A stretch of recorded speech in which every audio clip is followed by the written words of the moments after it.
अनिका ने जैसे ही लड़की को देखा, उसकी धड़कन मानो डर और टेंशन से तेज हो गई। कुणाल बेटा, आज अचानक से तुमने फोन किया कि तुम आ रहे हो? 4 महीने के बाद मैं घर आना, अपने दामाद को इस तरीके से वेलकम करेंगे। और वैसे भी बहुत कुछ बदल गया है अब यहाँ पे। अनिका, मम्मा मम्मा मम्मा, प्लेन लैंड होने वाला है। देखते ही देखते आज 6 साल बीत चुके थे और सामने थी उसकी 6 साल की बेटी रिया। रिया का मासूम चेहरा और उसकी खूबसूरत कत्थई आंखें देखकर अनिका की जान में जान आई।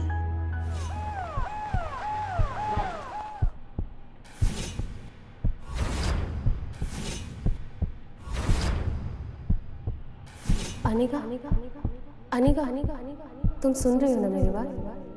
तुम माँ बनने वाली हो अनिका। डॉक्टर की ये शब्द सुनते ही अनिका समझ नहीं पा रही थी कि वो आखिर प्रेग्नेंट कैसे हो सकती है। अभी तो उसकी शादी को 24 घंटे भी पूरे नहीं हुए थे।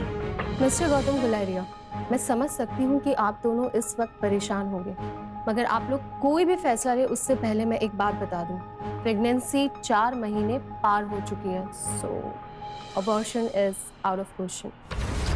इम्पॉसिबल डॉक्टर, आपसे कुछ गलती हुई है। मैं प्रेग्नेंट कैसे हो सकती हूँ? अक्सर कार की बैक सीट पर बैठने वाले गौतम आज अनिका को पीछे बैठाकर खुद ड्राइवर के साथ वाली सीट पर बैठ गए थे, मानो ऐसा करके वो अनिका को अपनी नाराजगी जता रहे हों। अनिका जानती थी कि एक बेटी होने के नाते आज उसने अपने पिता को दुनिया का सबसे बड़ा दुख दिया था, एक बिन ब्याही मां बनकर। इतना दुख उन्हें अनिका की मां के गुजरने पर भी नहीं हुआ होगा। अनिका को ऐसा लग रहा था मानो आज मनाली का हर इंसान उसे सवालिया नजरों से बस एक ही सवाल पूछ रहा हो कि कौन है इस बच्चे का बाप। लेकिन इसका जवाब तो अनिका के पास भी नहीं था। गुलेरिया हाउस ब्रिटिश के जमाने का मकान था। कहा जाता था यहाँ इंग्लैंड के अधिकारी वेकेशन मनाने आते थे, लेकिन अच्छे से मेंटेन न करने की वजह से पिछले कुछ सालों से थोड़ा बंजर सा लगने लगा था।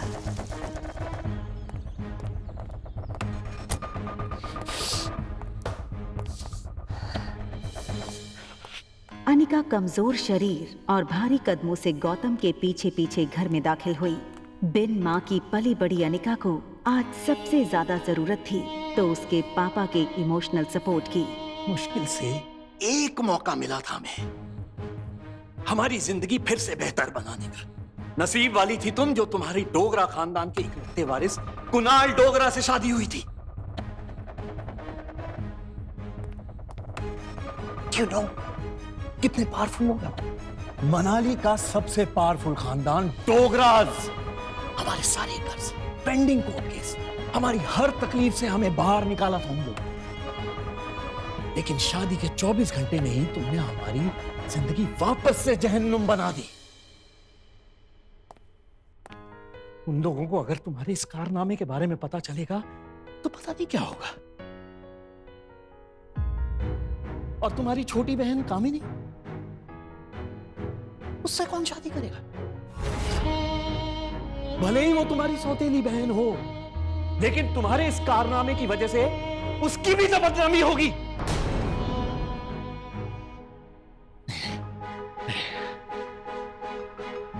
जब तक ये मामला खत्म नहीं हो जाता मैं कामिनी को और तुम्हारी मां मनीषा उसके भाई के घर भेज दूंगा।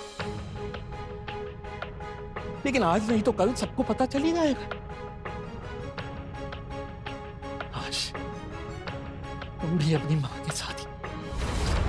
अनिका वो सुन चुकी थी जो गौतम कहते कहते रुक गया था। अगले दिन सुबह गौतम ने घर में लगे सारे सीसीटीवी के पिछले 5 महीने की फुटेज को खंगाला और बारीकी से देखने के बाद वो हैरान रह गया था कि पिछले 5 महीनों से छोटी मोटी बीमारी के चलते अनिका घर के बाहर कहीं गई ही नहीं थी। ये देखकर गौतम का गुस्सा अब आश्चर्य में बदल गया। उसे इतना तो समझ आ गया था कि कहीं कुछ तो गड़बड़ थी। जल्द ही अनिका की देखभाल के लिए एक नर्स रखी गई। लगातार देखभाल और दवाइयों से अनिका की सेहत में काफी सुधार आया। 4 महीने बीत चुके थे, लेकिन साथ ही साथ उसे ये बात रोमांचक कर रही थी कि उसके अंदर एक नन्ही सी जान पल रही है जो सिर्फ और सिर्फ उसका होगा। अनिका अपनी छोटी सी दुनिया में लगभग सब कुछ भूल चुकी थी। ना वो किसी से मिलती, ना कोई उससे मिलता।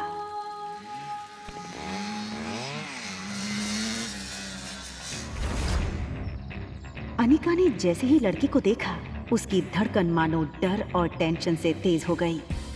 ये लड़का और कोई नहीं बल्कि अनिका का पति कुणाल डोगरा था।